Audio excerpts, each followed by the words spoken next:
Get ready start করার আগেই অত্যন্ত দুঃখের সাথে একটা সরি ঘোষণা করছি। তার কারণ হচ্ছে দীঘা ঘুরে এসছে আমি মাসখানেক মতন হয়ে গেছে, কিন্তু সত্যি বলতে নিজের কুড়েমের চক্করে আজ করি কাল করি করতে করতে গেট রেডিগুলো এডিটই করা হচ্ছে না। কিন্তু এখন থেকে পণ নিয়েছি যে যাই হোক তাই হোক, পৃথিবী উল্টিয়ে যাক পাল্টিয়ে যাক, আমার এইগুলোকে শ্যুট করতেই হবে।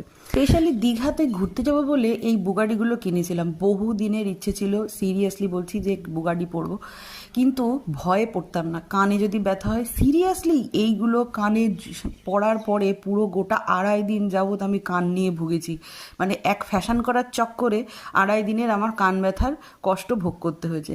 কিন্তু যাই হোক তাই হোক, কষ্ট সহ্য করব তাও ভালো, কিন্তু স্টাইল করতে ফ্যাশন করতে কখনোই ভুলবো না। আর আপনারা যারা রেগুলার আমার ব্লগ দেখেন তারা অবশ্যই জানেন যে আমি কতটা নতুনত্ব জিনিসটাকে পছন্দ করি।